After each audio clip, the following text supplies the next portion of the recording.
사랑하는 여러분, 물건에도 시한이 있어요.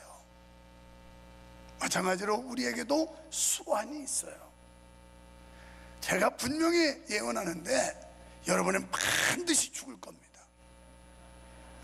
안 죽을 사람 아무도 없어요. 이 예언이 틀리면 내가 목사를 그만둘게요. 그러니까 결국 우리는 죽는다는 거예요. 그런데 죽음으로 끝나면 괜찮은데 죽음 후에 심판이 있다는 거예요. 그래서 하나님은 이렇게 말씀해요. 로마서 14장 10절 11절 12절에 보면 내가 어찌하여 내 형제를 비판하느냐, 어찌하여 내 형제를 없이 여기냐, 우리가 다 하나님의 심판대 앞에 서리라. 아멘. 어디에? 심판대 앞에 선다는 거예요. 또 내가 기록되었으되 주께서 이르시되 내가 살았노니 모든 무릎이 내게 꿇을 것이요 모든 혀가 하나님께 자백하리라 하였느니라. 우리가 하나님의 심판대 앞에서 자백하는 날이 와요. 저는요 이 놀라운 사실을 체험한 사람이에요. 그래서 하나님의 심판대 앞에 분명히 섰는데 나의 지난 과거가 슬라이드 필름처럼, 지금처럼 비디오는 아니에요. 우리 옛날 그 뭐 슬라이드라는 거 있었잖아, 학교 다닐 때. 그래서 그냥 하나씩 끼다가 조금 발전한 게 버튼 누르면 착착 착착 돌아가는 거, 그것처럼 나오는데 하나님 앞에서 짓고 하는데 아니라고 할 수가 없는 거예요. 아니라고. 그 다음에 12절에 또 이렇게 이러므로 우리 각 사람이 자기 일을 하나님께 짓고 하리라. 직접 하나님 앞에 여러분이 보고하는 날이 온다는 거예요. 또 고린도후서 5장 10절에서 이는 우리가 다 반드시 그리스도의 심판대 앞에 나타나게 되어 각각 선악간에 그 몸으로 행한 것을 따라 받으려 함이라. 아멘. 심판대 앞에서 선악간에 우리의 행위에 따라서 받는 게 있다는 거예요. 그러니까 하나님께 심판을 받는 사람도 있고 상급을 받는 사람도 있다라는 말이죠. 여러분, 우리의 사후에 심판이 있다는 사실을 분명히 믿으시기를 축원합니다. 때문에 우리는 믿음 생활 잘 해야 돼요. 여러분, 학생에게 시험이라는 평가가 없다면 열심히 공부하겠습니까? 회사 사원에게 고가 점수라는 평가가 없다면 열심히 일하겠습니까? 오늘 우리에게 하나님의 심판대 앞에 서서 판결받는 일이 없다면 열심히 신앙생활을 해야 될 이유가 있겠습니까? 아무 이유가 없을 거예요. 여러분, 우리가 자동차나 가전제품을 구입하면 거기에 매뉴얼북이 와요. 이 제품은 이런 제품인데 이렇게 쓰라고 하는 사용 설명서가 있어요. 우리는 믿음 생활하면서 우리의 매뉴얼북이 뭐냐면 성경이라는 거예요. 하나님의 말씀이에요.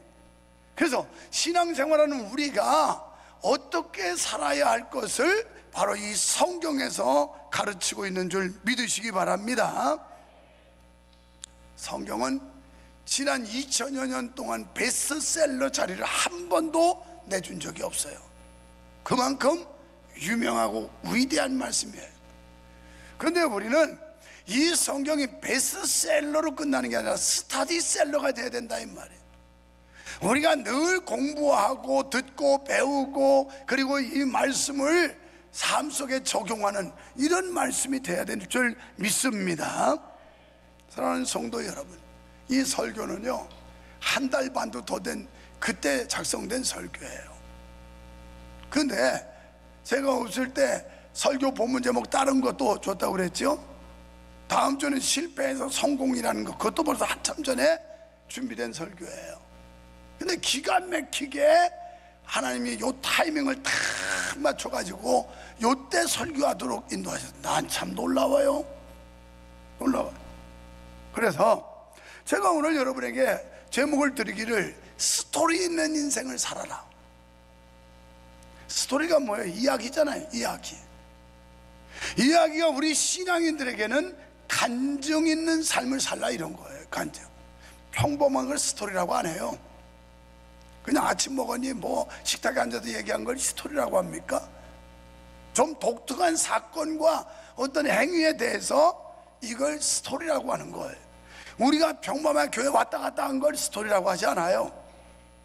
우리가 그리스도 안에서 믿음 생활하면서 뭔가 괄목할 만한, 기념할 만한 이런 사건과 또는 사연, 이런 걸 스토리라고 말하는 거예요. 간증이라고 말하는 겁니다. 여러분, 남자들은요, 만나기만 하면 군대 얘기에 열을 올립니다. 내가 강원도 인제 가면 언제 오나 원통에서 못 살겠네. 돈도 없는 놈, 백도 없는 놈, 줄도 없는 놈들 가는 데가 12사단, 인제 원통 12사단인데 내가 거기서 최전방 지옥피고 뭐라고 막 이런 거 열을 올려요. 근데 군대 안 갔다 온 사람들은 그냥 호감 갖고 듣기만 해요. 그러니까 신앙생활하면서 주님을 만나고 하나님의 역사를 경험한 사람들은 간증거리가 많아서 막 열을 올리지만, 그렇지 못한 사람은 뻥 해가지고 호기심 갖고 듣기만 해요. 저는 지금까지 신앙적으로 스토리를 말한다면 한도 끝도 없어요. 제가 처음 교회 다녔을 때 천당과 지옥 알지도 못할 때도 얼마나 열심히 하는지 몰라요. 그리고 교회에 무슨 일이 있다면 앞다퉈서 앞장서서 했어요. 그리고 목사님을 대적하는 사람을 내가 목사님 편에서 막은 사람이에요. 스토리를 말한다, 이루 말할 수 없어.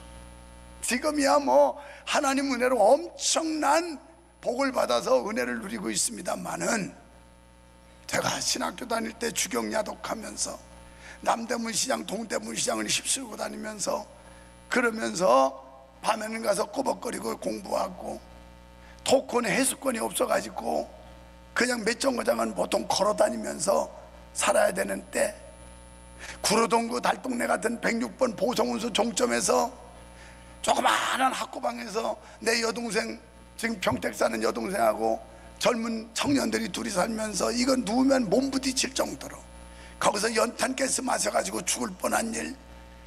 이야, 스토리 말하면 한두 끝도 없어. 교회 사역하면서 했던 일들.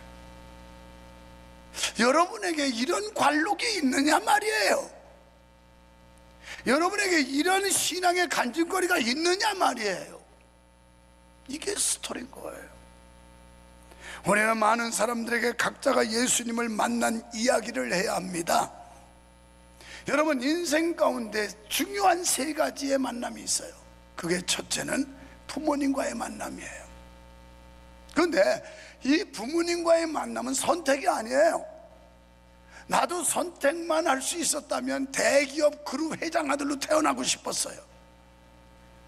그런데 태어나 보니까 충청남도 공주군 정안면 북계리 245번지 농부의 아들로 태어났어요. 그리고 우리 아버지는 듣고 보니까 고아로 태어나가지고 남의 집 모슴살이 했어요. 제가 태어났을 때는 모슴을 두고 사셨지만 그 이전의 삶을 들어보니까 그냥 큰아버지 집에 더부살이하고 고아로, 그러면서 조금 컸을 때는 남의 집 모슴살이해서 땅맞이기라도 장만하고. 난들 왜 내가 그런 아버지 만나고 싶었겠어요? 나도 수돗물 빨아먹으면서 서울 강남에서 살고 싶었다고요. 근데 그건 선택이 아니야. 하나님이 그렇게 태어나게 하셨어요. 두 번째는 배우자와의 만남이에요. 이건 선택할 수 있어요. 서로가, 상대방이 서로 선택할 수 있는 게 배우자와의 만남이에요. 그래서 어떤 남성, 어떤 여성을 만나냐에 따라서 행과 불행이 좌우돼요. 세 번째 만남은 살아계신 하나님과의 만남입니다. 천지를 창조하시고 나보다 나를 더 잘하시는 그 하나님, 이 하나님을 만날 때 우리 인생은 아름다움이 있고 희망이 있고 축복이, 즐거움이 있는 줄 믿습니다. 자, 하나님과의 만남을 통하여 내가 누구인지, 내가 무엇을 위해 살아야 하는지, 내가 어디로 가는지에 대한 해답을 얻게 되는 겁니다. 여러분, 프랑스 출신 물리학자이면서 철학자인 파스칼이라는 유명한 인물을 알지요. 파스칼은 사람이 태어나면서 그 마음속에 빈 공간이 하나씩 있다. 그런데 이 빈 공간은 돈으로도 채울 수 없고 명예로도 채울 수 없고 쾌락으로도 채울 수 없다. 유일하게 그리스도 예수로만 채워질 수 있는 공간이다. 이걸 여러분이 유명하다고 말하는 파스칼이 한 얘기예요. 그렇습니다. 우리는 태어날 때 하나님의 형상으로 지음받은 사람들은 무언가 그 여호와를, 어떤 신을 추구하는 이런 신앙심을 가지고 태어났어요. 그래서 하나님이 아니면 우상이라도 우리가 따라가게 되어 있는 겁니다. 여러분, 역사상 인류들 가운데 큰 인물들은 이들이 하나님을 만나서 변화된 삶을 살았던 사람들이 매우 많습니다. 대표적인 사람으로 류 웰리스라고 하는 사람이 있어요. 이 사람이 기독교를 핍박하고 공격하려고 도서관에 가서 기독교를 겨냥해서 상대할 수 있는 이런 책을 찾아가지고 2년 동안 연구했대요. 그러다가 오히려 이 사람이 주님을 만나게 돼요. 그래서 그의 생후 최대의 명작인 벤허라고 하는 소설을 남기게 된 겁니다. 여러분, 벤허 영화 있어요. 지금도 인터넷 들어가서 한번 보십시오. 제가 옛날 처음 교회 다닐 때 벤허, 그 다음에 홍해, 이런 영화 아주 명화했어요. 명화. 그러니까 이 사람이 기독교를 핍박하고 기독교를 대적하려고 연구하다가 그만 예수님 만나가지고 벤허라고 하는 위대한 걸작을 남겼다는 거예요. 어거스틴 마찬가지입니다. 그가 방탕하고 타락했던 사람이 예수님 만나면서 변화와서 위대한 신학자가 됐고 목회자가 됐다는 사실이에요. 오늘 여러분의 인생, 주님을 만나면 인생이 변할 줄로 믿습니다. 여러분의 삶이 변할 줄로 믿습니다. 진정으로 주님을 만나셔야 해요. 만나셔야. 그렇습니다. 그래서 기독교를 흔히 체험의 종교라고 그래요. 그러니까 군대 갔다 온 사람들은 군대 얘기를 막 열올려 하지만 못 갔다 온 사람은 호기심 갖고만 듣는 거예요. 진짜 그랬나?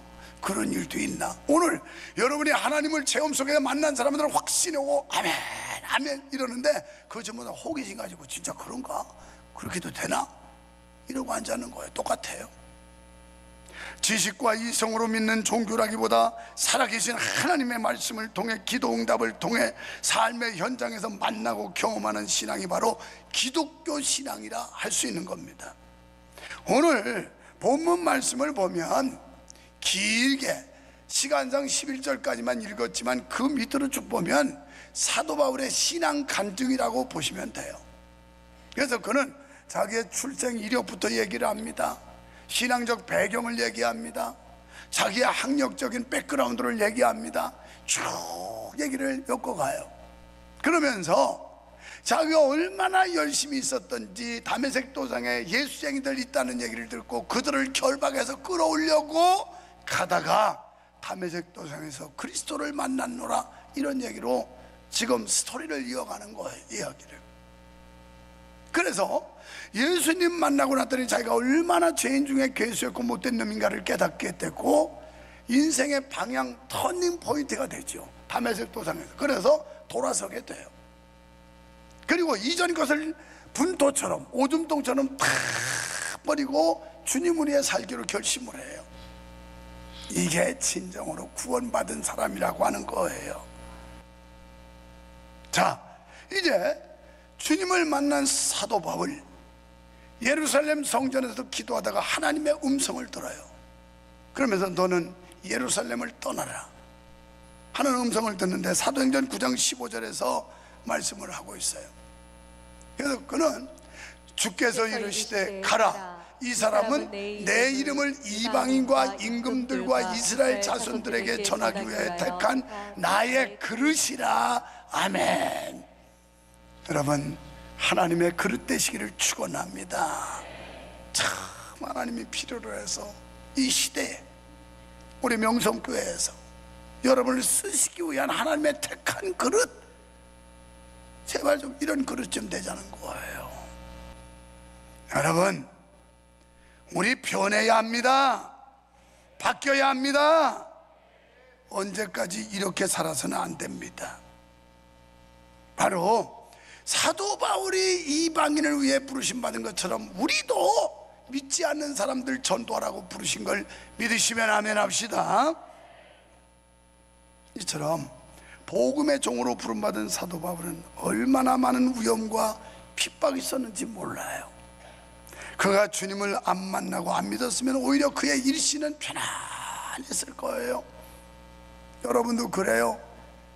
아이고, 내가 어쩌다가 예수 믿어서 이렇게 고달프고 사서 고생하지, 그런 분 혹시 있을지 몰라요. 그게 은혜 없는 소리예요. 그래서 사도 바울은 복음의 종이 됨으로 모진 핍박을 받았는데요, 심지어 40에 한 대 가만매를 5대나 맞았어. 또 3번이나 태장으로 맞았어. 내빨가니까 경찰들이 레이저건 갖고 다니는 게 아니라 전부 대나무 이만한 거 갖고 다녀요. 그래서 범죄자, 범법자 있으면 집단으로 막 때리는 거야. 그거다 대놓고. 아유, 우리도 그랬으면 좋겠어. 이 말 안 듣는 사람들 그냥 대나무 작대기 가지고 하나씩 정신 좀 차려라 이놈아. 장로야, 권사야, 좀 정신 좀 차려라. 이렇게 좀 때렸으면 좋을 것 같아. 근데도 그러지도 못하고. 그런데 바울은 태장으로 3번이나 맞았어. 돌로 쳐 죽임을 당할 뻔도 하고, 배는 3번씩이나 유럽으로 선교가다가 파선도 해서 생명의 위협을 당하기도 하고. 고린도후서 11장 16절부터 33절 그 긴 말씀에 보면 주님 때문에, 복음 때문에 자기가 당한 고난의 흔적을 쭉 설명을 해요. 사랑하는 성도 여러분, 여러분 인생의 신앙생활에 어떤 스토리가 있으신가요? 여러분의 이야기가 다른 사람에게 교훈이 될 수 있고 자신 있게 말할 수 있으며 전해질 수 있나요? 고린도후서 6장 4절에서 오직 모든 일에 하나님의 일꾼을 자천하여 많이 견디는 것과 환난과 궁핍과 고난과, 아멘. 자, 여기 보니까 하나님의 일꾼으로 자천했다고 그랬어요. 연말이 되면 뭐 교구장 좀 맡아라, 목자 좀 맡아라. 저 못해요. 이래서 안 되고 저래서 안 되고. 그럼 뭐 하면 되려고? 정말 여러분이 하나님의 은혜를 체험했다면 그 소리 함부로 할 수 있을까요? 그런 핑계 댈 수 있을까요? 나를 영원한 형벌에서, 지옥불에서 건져 올려주신 그 하나님의 은혜와 사랑을 정말 깨닫고 느낀다면 그런 변명할 수 있을까요? 지금 사도 바울은 그냥 하나님을 안 믿었으면 편안할 수 있었는데 주님을 만났는데 자천했다고 그랬어요. 자원했어요. 뭐 시키죠? 제발 우리 교회 성도님들, 전도사님 뭐 안 시키거든, 전도사님 저 뭐 좀 할 거 없어요? 저 아무거나 맡겨주세요. 제가 열심히 할게요. 좀 이런 사람 좀 됐으면 좋겠어요. 이런 사람.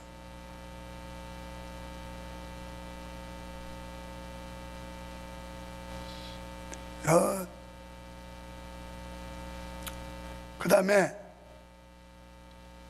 5절에 보니까 또 이렇게 말씀을 해요.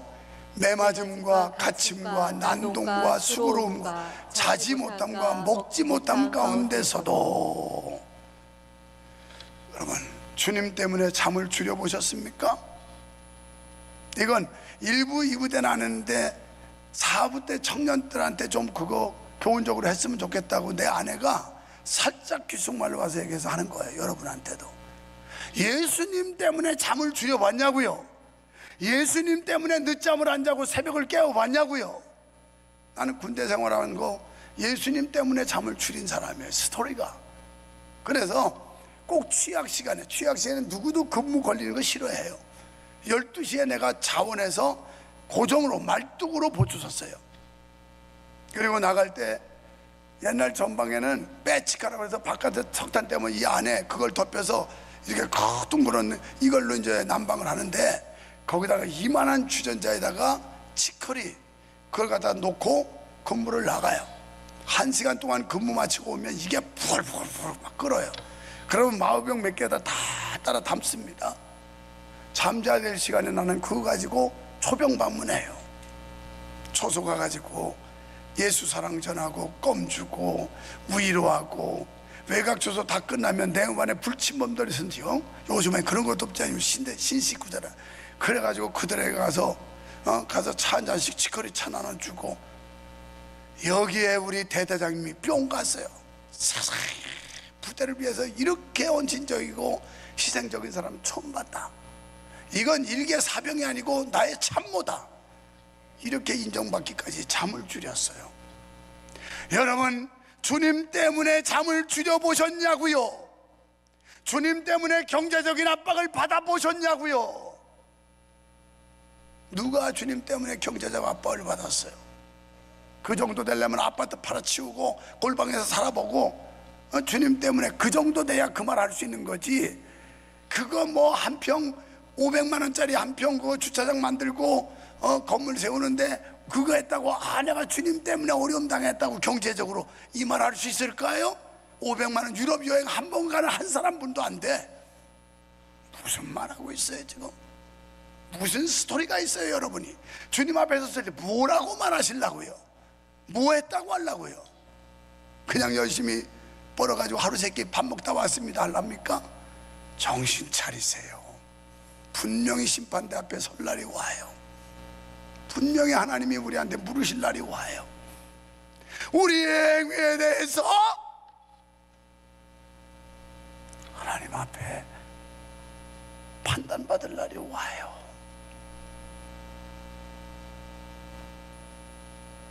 어떻게 그렇게 살아요? 어떻게 믿음 생활 그렇게 하십니까? 난 이해가 안 돼요. 나는 목사 되기 전에도 스토리가 많다니까요. 살아온 게. 여러분, 어떻게 수십 년 예수 믿었다면서 그밖에 안 됩니까? 그래가지고 주님 앞에 떳떳이 설 수 있겠어요? 정말 서글프고 안타까워요. 여러분이 주님 때문에 핍박을 받아봤습니까?